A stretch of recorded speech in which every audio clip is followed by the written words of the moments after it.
수고하시는 분들에게 또 깊은 감사를 드립니다. 오늘 우리 계속해서 만나 성경 아카데미 창세기 알아가기 계속 하고 있습니다. 오늘은 이삭에 대해서 한번 보려고 합니다. 여러분 이삭을 잘 아십니까? 이삭을 잘 아세요?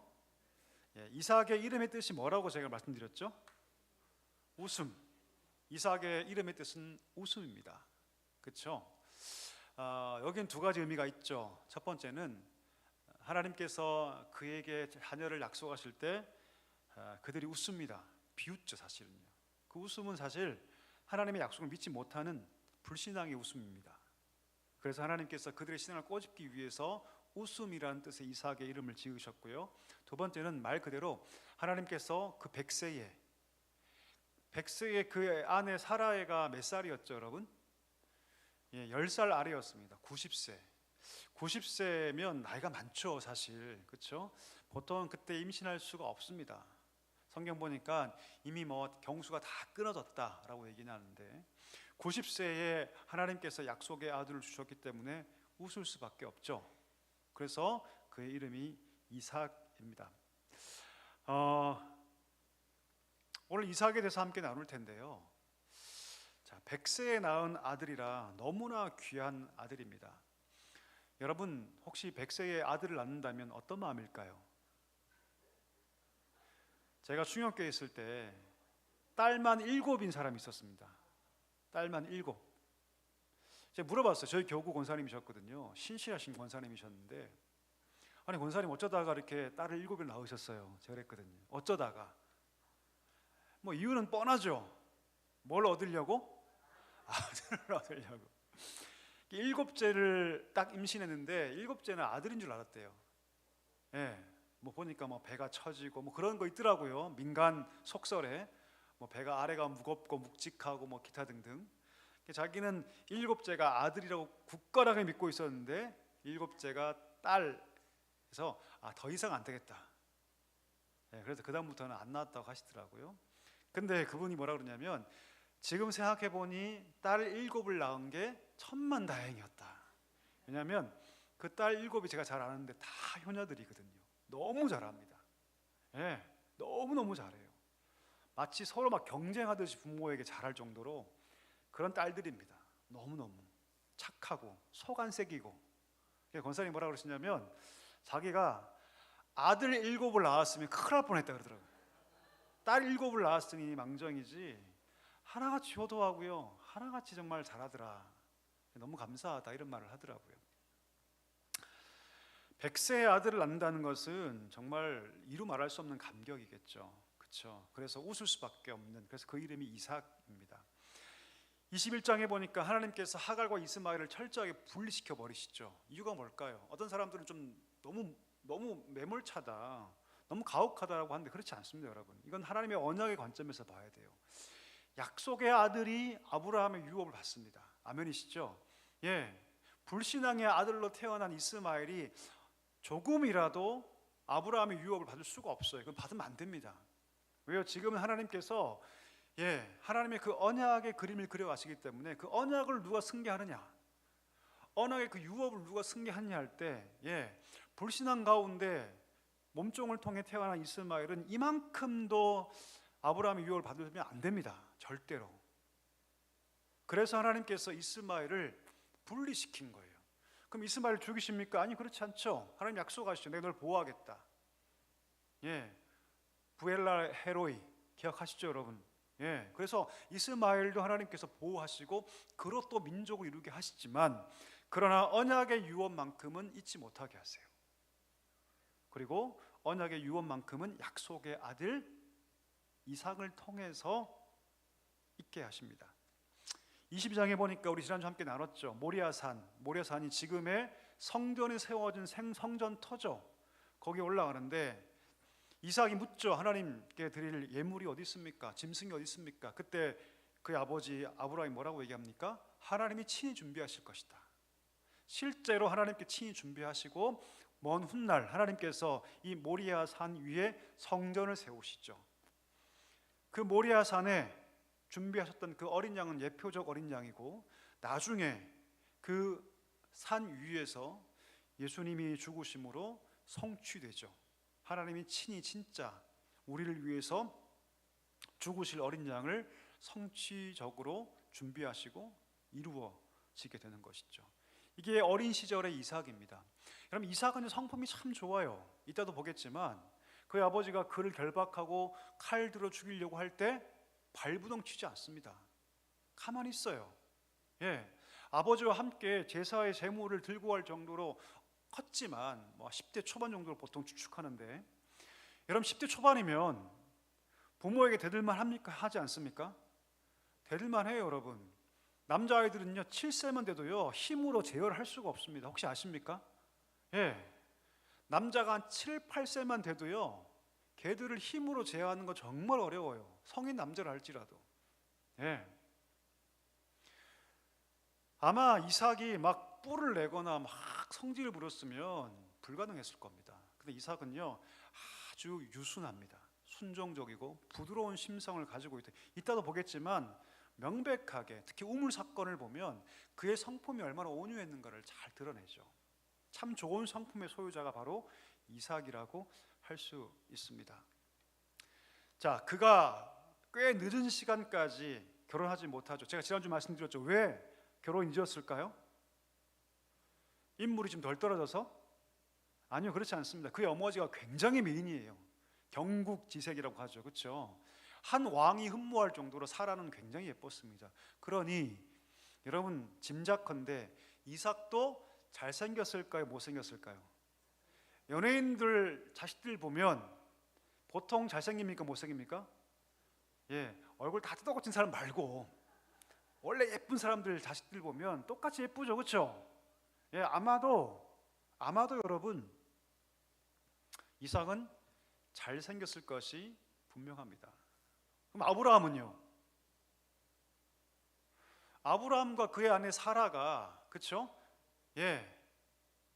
이복 동생입니다. 이복 누이. 그러니까 아버지가 같아요. 그러니까 아마 아브라함도 꽤 인물이 좋았을 거라고 짐작할 수는 있습니다. 정확하진 않지만 어쨌든 간에 이삭이 인물이 나빠서 여러분 결혼을 늦게 한 게 아니죠. 왜 늦게 했을까요? 언약 백성이기 때문에 이방 여인들과 결혼할 수 없는 거예요. 그래서 제가 지난번에 말씀드렸죠. 멀리 북쪽에 있는 지방까지 갑니다. 약 800km 떨어진 곳에 아브라함이 그의 엘리에셀을 보내죠. 가장 신뢰할 만한 종 보내서 뭘 찾아와라? 신부감을 찾아와라. 그래서 800km를 마다하지 않고 엘리에셀이 가죠. 그렇죠? 그리고 우물 곁에서 누굴 만납니까? 리브가를 만나요. 하나님께 서약합니다. 하나님, 만약에 누군가 나에게 물을 주면 내가 그 여인 줄 알겠습니다 라고 하는데, 세상에 리브가가 어떤 사람입니까 여러분? 리브가가 누구냐면 그 나그네에게만 물을 마시게 하는 것이 아니라 누구까지? 약대까지. 약대가 뭡니까? 낙타죠. 낙타. 낙타까지도 다 물을 마시게 할 정도로 좋은 성품의 여인이 누구였다? 리브가였습니다. 그러니까 외적인 아름다움도 분명히 있지만 내면의 아름다움까지 갖춘 여인이 누구였다? 리브가였다. 밑에 길을 적어놨죠. 보시면 여러분, 낙타 한 마리가 거의 100리터의 물을 한 번에 마신다고 합니다. 그러면 엘리에셀이 몇 명과 함께 갔는지 잘 모르겠지만 한두 마리가 아니었을 거 분명합니다. 그렇죠? 그러면 그 약대 낙타가 물을 다 마실 때까지 리브가가 다 이렇게 다 한 거예요, 여러분. 그 정도로 리브가는 여러분 그냥 부탁한 정도만 들어준 사람이 아니라 그 이상까지도 공개할 수 있는 정도의 그런 좋은 성품을 가진 여인이었다라고 우리가 짐작할 수 있죠. 자, 그렇게 리브가는 800km 남쪽 지방까지 내려옵니다. 쉬운 결정이 아니죠. 이제 평생 아버지 어머니를 볼 수 있습니까? 없습니까? 없어요. 불가능합니다. 불가능해요, 여러분. 지금이야 우리가 서울, 부산 이렇게 시집 가도 가끔 볼 수 있지만 그 당시 800km는요 거의 볼 수 없는 그런 지경이에요. 자, 그럼에도 불구하고 남편 얼굴 한 번도 보지 못하고 리브가는요 이 모든 일이 하나님께서 하신 것을 알고 결단해서 엘리에셀을 따라옵니다. 800km를 그 먼 여정을 출발하는 거죠. 자, 그런데 그때 오늘 말씀 보니까 리브가가 가까이 왔을 때 그때 이삭이 뭐 하고 있습니까? 성경 보니까 묵상하고 있다고 얘기하죠. 예, 묵상이 뭘까요, 여러분? 들판 가서 눈 감고 있는 겁니까? 그렇지 않아요. 예, 원어를 보면 기도하고 있습니다. 이삭이 들판에 뭐 하고 있었다? 기도하고 있었다. 무슨 기도했을까요, 여러분? 최고의 미녀를 주시옵소서 그렇게 했을까요, 여러분? 그럴 수도 있겠죠. 어쨌든 간에 지금 엘리에셀이 먼 거리 자기 배필을 찾으려고 갔어요. 그러면 이삭은 어떤 기도를 했을까요? 당연히 하나님께서 이 모든 여정을 인도하셔서 하나님의 섭리를 이루어 달라고 기도했겠죠. 근데 이렇게 해가 질 때까지 들에서 묵상을 합니다. 묵상하다가 눈을 딱 들어보니까 누가 오고 있어요? 저기 멀리서 한 1군의 낙타 무리가 오고 있죠. 그때 하나님의 배필인 것을 본능적으로 깨닫습니다. 그 이유가 뭘까요? 기도했기 때문이죠. 여러분, 기도하면요 하나님께서 응답하실 때 그 응답이 하나님의 응답인 것을 압니다. 기도하지 않으면 하나님께서 때를 주셔도 몰라요. 절대 모릅니다. 느헤미야가 하나님께 기도하죠. 한 석 달을 기도합니다. 금식하면서. 그렇죠? 얼굴에 수심이 가득해요. 술권원장이 그러면 안 되거든요. 술권원이. 근데 아닥사스다가 뭐라고 물어보죠. 네 얼굴이 왜 이렇게 수심이 가득하냐. 원래 그러면 안 됩니다, 여러분. 당대 최고의 왕 앞에서 얼굴 인상 쓰고 있으면 될까 안 될까요? 안 되죠. 아무리 자기 개인적으로 문제가 있어도 느헤미야는 왕 앞에서 얼굴에 수심 있는 척하면 안 돼요, 절대로. 근데 그가 3개월 동안 기도하고 또 기도하면서 얼굴에 수심이 있을 때 왕이 물어보죠. 무슨 문제가 있냐? 그때 성경 보면 느헤미야가 이것이 하나님의 때구나 라고 본능적으로 깨닫고 하늘의 하나님께 기도했다. 그리고 왕에게 얘기하죠. 사실은 이 나라, 이 민족, 내 민족이 지금 큰 화를 당해서 성문 다 불타버리고 성벽은 다 무너졌습니다 라고 왕에게 고하죠. 그때 왕이 뭐라고 합니까? 내가 어떻게 해줄까? 라고 얘기합니다. 하나님의 응답이죠. 그럼 기도하는 자에게 하나님께서 응답 주십니다. 응답의 때를 놓치지 않게 해주세요. 기도하지 않고 고민만 하는 사람들은요 하나님의 때를 잘 모릅니다. 왜요? 기도하지 않기 때문이죠. 오늘 이삭이 들판에서 기도할 때 저기 멀리서 낙타 무리가 오는 것을 보고 하나님의 응답인 것을 깨닫죠. 기가 막힌 여러분 결혼의 스토리가 펼쳐지고 있는 겁니다. 성숙한 두 남녀가, 한 사람은 하나님 앞에서 기도하며 준비하고 있고 한 여인은 이 모든 일들이 하나님의 섭리 가운데 이루어진 것을 믿고 800km를 마다하지 않고 자기 아버지 집을 떠나서 지금 남편 얼굴 한 번도 본 적이 없는데 지금 순종하여 왔을 때 아름다운 가정이 이루어지게 된 거죠. 멋진 정말 한편의 러브스토리고 한 가정이 이루어지는 그런 이야기입니다. 자, 그런데 하나님께서 그 이삭과 리브가에게 자녀를 빨리 주십니까? 주시지 않습니까? 여러분, 이삭의 스토리는요 그의 아버지 아브람과 굉장히 비슷해요. 그의 아버지 아브람도 100세 동안 아이를 낳지 못하죠. 그렇죠? 똑같이 이삭도 여러분 그의 아내 리브가와 결혼한 후에 20년 동안 아이를 갖지 못합니다. 몇 년요 여러분? 20년 가까이 여러분 아이를 얻지 못해요. 기도하죠. 만약 그가 이 이삭과 리브가가 신실한 사람이 아니었으면 자기 아버지 아브람처럼 제2, 제3의 방법을, 인간적 방법을 찾았을 겁니다. 근데 그들은 기다립니다. 제가 빨간 글씨 적어놨죠. 이삭 부부는 기다리는 동안 하나님의 응답 외에 다른 대안을 찾지 않습니다. 아버지와 달라요. 아버지와 굉장히 유사한 삶의 궤적을 갖고 있지만 이삭은요 아버지보다 사실 좀 더 좋은 신앙의 모습 보입니다. 좋은 신앙의 모습을 보여요. 하나님의 응답 외에 다른 대안을 찾지 않습니다. 왜 그랬을까요? 신앙이 좋았지만 또 한편으로는 자기 아버지 아브람과 그의 어머니 사라의 아픔을 보고 배웠기 때문입니다. 불순종하면, 기다리지 않으면 어떤 일을 당하는지 배웠기 때문이죠. 그의 부모님의 삶을 통해서. 그래서 여러분 이삭과 리브가는요 기다립니다. 끝까지. 자, 그때 하나님께서 리브가에게 자녀를 주시는데 어떻게 주십니까? 꽃배기로 주세요. 사람에게 꽃배기란 말이 좀 이상한데 제가, 그렇죠? 누구를 주십니까? 에서와 야곱이라는 쌍둥이를 주십니다. 이란성 쌍둥이죠. 그렇죠? 예. 에서와 야곱을 하나님께서 허락하십니다. 자, 문제는 무엇이냐면 이 에서와 야곱이 갈등의 상황에 빠지게 됩니다. 갈등. 당연히 그 아버지 이삭은요, 그 마음이 어디로 향할까요? 첫째로 향합니다. 첫째로. 예, 큰 아들이니까. 우리 권사님들도 큰 아들이 좀 못해도 막 마음은 다 그쪽으로 가시죠. 왠지 아들 둘이 있으면 보통은 부모님들이 누구에게 더 편애하냐면 둘째보다는 큰 아들. 좀 못해도 좀 못나도 심정적으로는 큰 아들 쪽으로 많이 기울죠. 지금도 그런데 과거는 더 심했겠죠.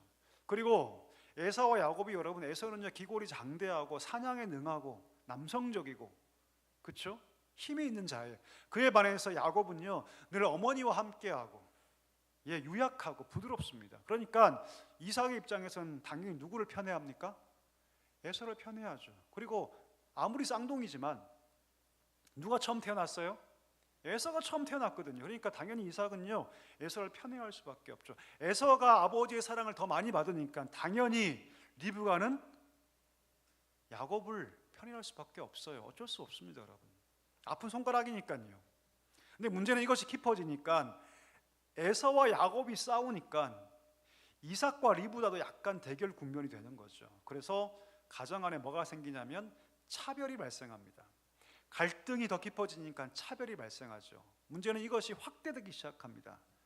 그래서 편애가 발생하고 이것 때문에 가정에 어려움이 생깁니다. 자, 리브가가 그렇게 한 이유가 있어요. 또 그 이유가 무엇이냐면 하나님께서 야곱과 에서를 주실 때 무슨 말씀하시냐면, 우리 한번 읽어볼까요? 창세기 25장 25절 23절 두 절 같이 한번 읽어보겠습니다. 시작. 그 아들들이 그의 태 속에서 서로 싸우는지라 그가 이르되 이럴 경우에는 내가 어찌할꼬 하고 가서 여호와께 묻자온대 여호와께서 그에게 이르시되 두 국민이 내 태중에 있구나. 두 국민이 내 복중에서부터 나누이리라. 이 족속이 저 족속보다 강하겠고 큰 자가 어린 자를 섬기리라. 자, 쌍둥이가 뱃속에 있는데 그냥 태동 정도가 아니에요. 두 쌍둥이가 뱃속에서 뭐 했다? 막 싸우는 거예요. 이게 뭔지 제가 잘 모르겠어요, 사실은요. 어쨌든 간에 일반적인 상황이 아닌 거죠. 그래서 이삭과 리브가 하는 게 기도합니다. 어떻게 해야 됩니까? 이거 무슨 상황입니까? 그때 하나님 말씀하시죠. 두 민족이 이미 갈려 있다. 그런데 큰 자가 작은 자를 섬길 것이다 라고 말씀. 이것을 여러분 리브가가 그 마음에 담고 있습니다. 어쩌면 리브가가 야곱을 편애한 것은 그냥 야곱이 약자이기 때문이 아니라, 그렇죠? 하나님께서 말씀하신 그 말씀 때문일 수도 있습니다.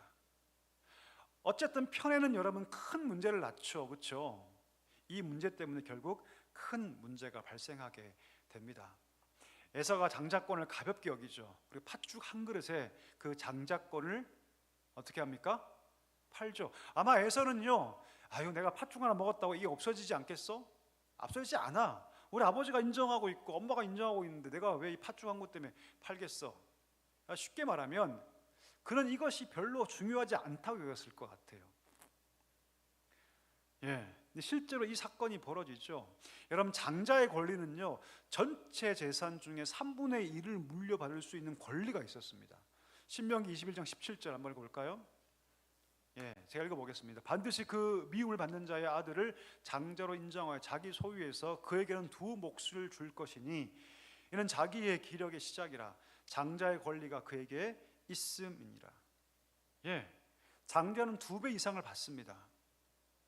그게 장자의 몫이고 장자의 권리거든요. 그리고 아버지의 가업을 누가 계승합니까? 장자가 계승해요. 장자가. 때문에 여러분 장자에게는 더 큰 힘을 부여해 주는 거죠. 이 장자의 권리거든요. 그런데 에서는 장자의 권리를 업신여기죠. 그 모든 과정이 사실은 하나님의 섭리 속에 있습니다. 어떤 섭리요? 하나님의 선택이라는 섭리 속에 있습니다. 하나님은요 일부러 야곱을 택하세요. 거짓말하고 남 등쳐먹고 도망가고 이런 야곱을 일부러 택하셔서 하나님 백성 삼아 주신다는 거죠. 여기서부터 여러분 선택의 원리가 우리 가운데 보여집니다. 하나님께서 이스라엘을 세우실 때, 예, 원래대로 세우신 것이 아니라 선택을 통해서 세우셨다. 하나님께서 우리를 세우실 때도 마찬가지죠. 뭘 통해서? 선택을 통해서. 선택을 통해서. 자, 그렇게 여러분 그 가정 가운데 나중에 보겠지만 에사와 야곱의 그 비극이 시작이 됩니다. 물론 나중에 다 회복이 되죠. 그렇죠? 자, 그렇게 이삭은 여러분 그 땅을 떠나지 않습니다. 그 땅을 떠나지 않아요. 아브라함은 그 땅을 떠납니까? 안 떠납니까? 떠납니까? 안 떠납니까? 떠나요. 무엇 때문에? 기근 때문에. 그렇죠? 그런데 이삭은 땅을 떠납니까? 안 떠납니까? 안 떠나요. 안 떠나요. 한번 보겠습니다. 자, 하나님께서 원래 아브라함과 언약을 맺으신 목적은 아브라함만 잘 되는 것이 아니라 아브라함으로 인해 땅의 모든 족속이 복을 받는 데 있었다. 이삭의 삶도 그런 축복의 통로로 쓰임 받는 삶이 되었습니다. 자, 그다음 볼까요? 한 세대의 기진이나 연약함은 다음 세대로 전달되곤 한다. 이삭이 아브라함이 알았던 아비멜렉의 아들이었을 블레셋의 아비멜렉 왕을 만나게 되었을 때도 마찬가지입니다. 자, 기근이 들죠. 그 땅 가운데. 그렇죠? 자, 헤브론 땅에 기근이 드는데 아브라함처럼 이삭도 원래는 처음엔 내려가려고 합니다. 근데 하나님께서 그거 막으시죠. 하나님께서 막으셔서 이삭은 내려가지 않습니다. 자, 말씀 볼까요? 우리 한번 읽어볼까요? 빨간 글씨 있는 부분들을 한번 읽어보겠습니다. 시작.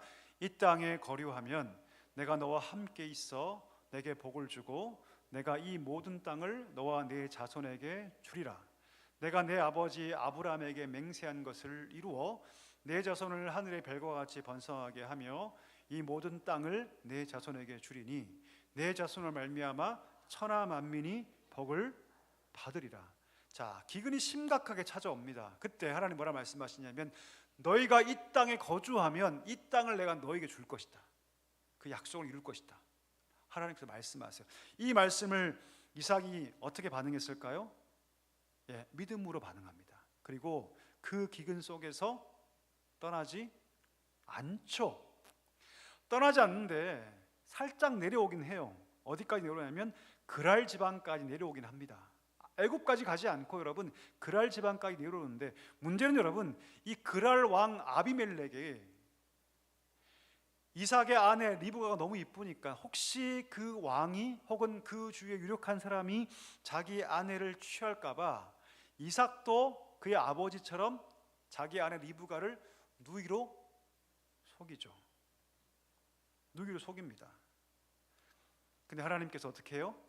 그 모든 것들을 다 막아주시죠. 그리고 그를 회복시켜 주십니다. 그러니까 여러분 이삭의 삶은요 그의 아버지 굉장히 닮아 있죠. 굉장히 닮아 있죠. 그렇죠? 아이를 늦게 임신하는 것과 또 흉년이 든 것과 또 그의 아내를 누이라고 속인 것을 보면 그의 아버지의 삶과 굉장히 닮아 있습니다. 자, 그가 기근 때 우물을 팝니다. 우물을 파는데 이 그랄이 블레셋 지방이거든요. 자, 우물을 파는데 우물을 파는 족족 풍성한 물을 얻게 되는 거예요. 그래서 이삭의 별명이 뭡니까? 우물 파는 자예요. 우물 파는 자. 우물을 파는 족족 하나님께서 그 우물에 풍성한 물을 주시는데 블레셋 사람들이 그걸 시기합니다. 그리고 흙으로 그 우물을 다 막으면서 방해해버리죠. 여러분이 이삭이라면 화를 낼까요? 안 낼까요? 화내야 되죠. 그렇죠? 근데 이삭은 화내지 않습니다. 또 옮겨가서 또 우물 파면 하나님께서 그 우물을 복되게 하셔서 물을 막 솟게 하시죠. 또 거기서 사람들이 와서 방해하고 우물을 메워버리면 또 다른 곳에 옮겨서 우물을 얻습니다. 그만큼 여러분 이삭은요 그 성품이 굉장히 온유한 그런 사람이라고 할 수 있습니다. 아브라함과 좀 다르죠. 그렇죠? 자, 이제 노년의 이삭을 한번 보겠습니다. 우리 이 스토리를 잘 알죠? 누구에게 축복합니까? 야곱에게 축복합니다. 그의 어머니 이브가가 야곱과 모의하죠. 작당을 벌이죠. 그렇죠? 그래서 형처럼 가장 꾸며서 변장해서 앞을 잘 보지 못하는 이삭을 속입니다. 그리고 장자에게 줄 축복을 차자인, 차남인 야곱에게 주게 되는 것이죠. 하지만 그 모든 것이 누구의 섭리다? 하나님의 섭리입니다. 나중에 이삭이 깨닫습니다. 아, 그렇구나. 그 옛날 하나님께서 아이들이 그 배중에 있을 때, 복중에 있을 때 하신 그 말씀이 그대로 이루어지는구나.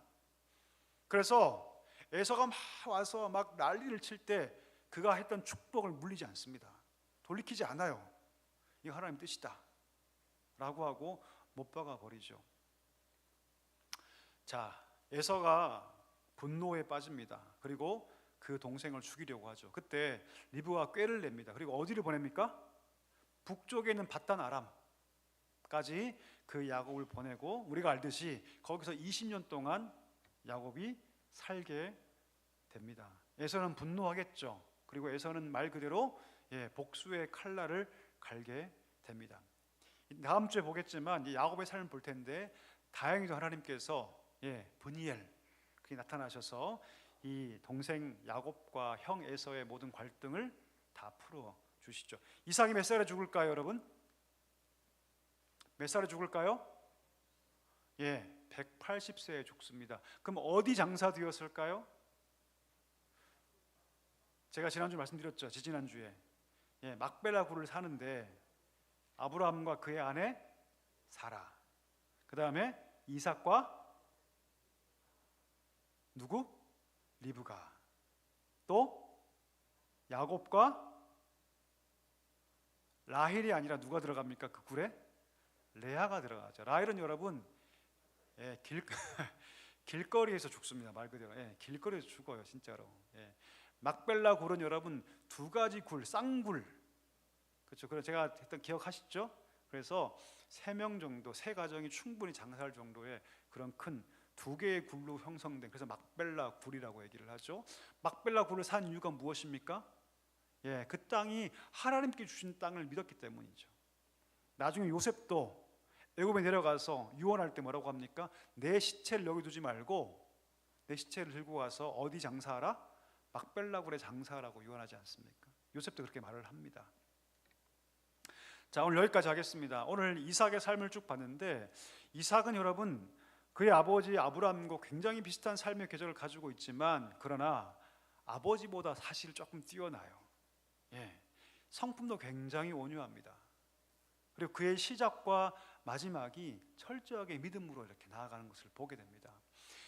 아브라함이 거부가 된 것은 우리가 알듯이 애굽에 가서 그의 아내를 누이라 속이고, 그렇죠? 그 대신 재물 때문에 부자가 되지만, 우리가 이삭은요 평생 그 땅을 떠나지 않고 그 땅의 소출로만 100배를 얻어요.